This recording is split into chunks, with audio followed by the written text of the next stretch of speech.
All right, welcome. I hope you've been enjoying the workshop so far. Right now, I want to give you a tour of my mosque right here in Minneapolis. So without further ado, let's head on inside.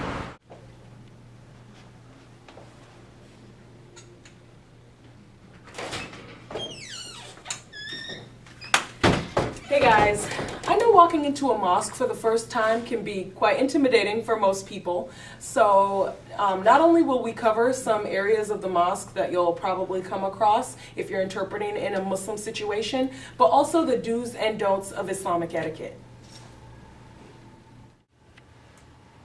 So the first thing you're going to want to do when you enter a mosque, especially if you're interpreting in the prayer area, which we'll see later on in the video, is take off your shoes. Every mosque that you'll ever come across has shoe racks, and tons of them. As you can see, there is a long one that lines this hallway. So let's do just that. We'll take off our shoes.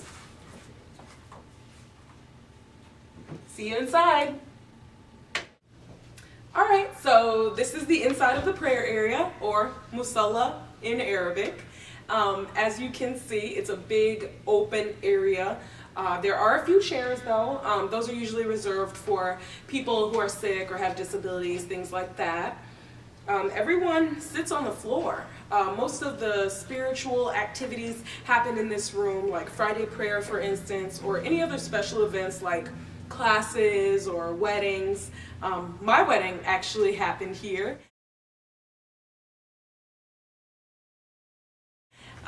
And I interpret Friday prayer here every week, so I'll give you a little bit of a deeper look into this room and what kinds of stuff happen here. So come on in.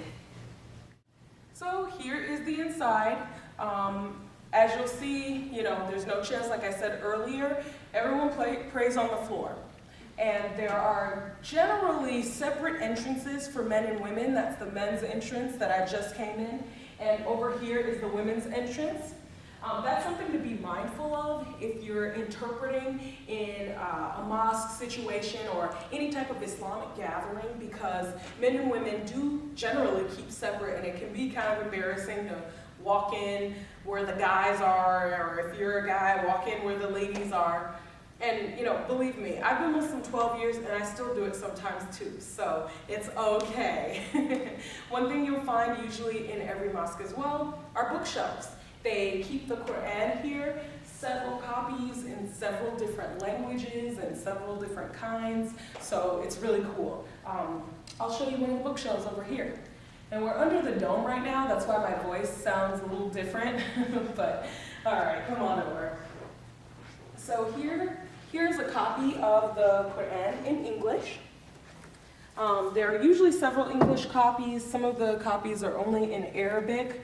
And sometimes you have a Spanish one and a German one, but I don't see that one. It must be over there.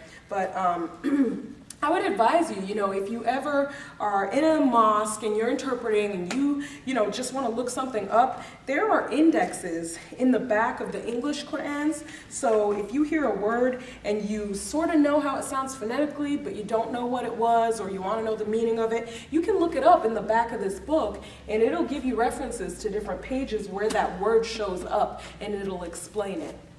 And if, you still got questions, you can still email me. Okay, and so here is the front. The front of the mosque, what Christians call the pulpit or so. This is what we call in Arabic the minbar, which is where the imam usually gives lectures from and things like that. So this is where the imam stands during Friday prayer, or if they're leading any type of event, and the imam usually prays in front. And this is the direction that everyone faces to pray, which is northeast-ish to Mecca in Saudi Arabia. So here is the inside of a mosque. It's the inside of my mosque. So one other thing that I wanted to explain is how the logistics of seating works in interpreting. As a female, it's a little bit different to be mindful of the separation between genders, because interpreting in the Muslim community, especially in America, can be such a new thing for some people. A lot of people don't understand, why is the interpreter up front or what are they doing? But I'll share with you what I do when I interpret here. Usually I sit somewhere around here. I'm in the men's area, but here at this mosque, this entire area is reserved for deaf and hard of hearing. We usually get about 8 or so consumers that come every week. So we have a big enough group to kind of block this area down. So I sit here so that the women can see me, the men can also be separate from them and also see the interpreter. And because I'm off to the side, you don't have a lot of people walking through in front, because during Friday prayer, it's not like church. People kind of come in as they come in. They filter through, they're coming in from work and they have to go back to work after they're done. So it can be a little bit chaotic. And I think finding a spot at the end of the prayer hall is the best place to be, because it's easier to keep people from walking in the visual line of the deaf consumers. Okay, we've kind of bounced around. Now we're downstairs in the all-purpose area, or the community room, whatever you want to call it. Chances are, if you end up interpreting in a situation down here, like some sort of event or class or whatever, it's not usually as strictly separated, and you'll most likely be in the front, which is very nice. This area can be left completely bare for prayer purposes. Usually during Friday prayer it gets so full that they have overflow down here, or dinners and things like that will be held down here as well. So let's go on over to the bathrooms. Okay, so here we are in what we call the wudu station.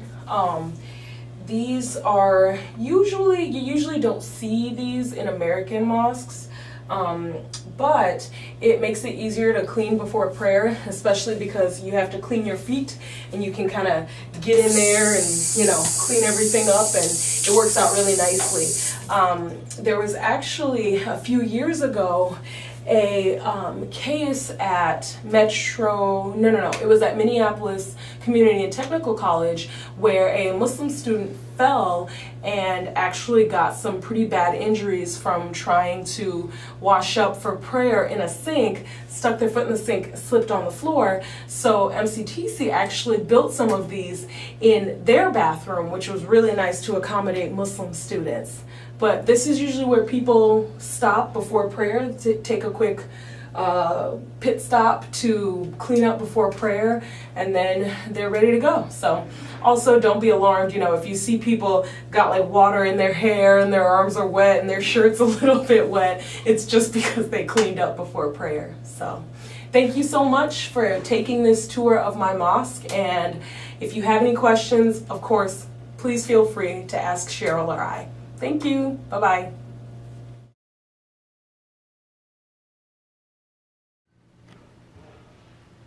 Hello, this is the inside. Let me start over. This is, wait a minute. I said hello. Like, what is wrong with me? I'm already recording.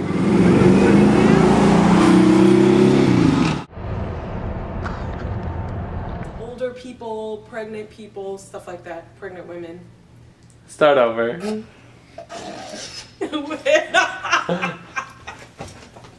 people. I'm carrying this one. Is there anything else that I wanted to add? I don't know, but I'm still recording. No. So this is the inside of the prayer area. Or stop looking at me. I wasn't. You're cracking me up. Okay. It's recording, by the way. I know that. I'll have to have bloopers at the end or something like that.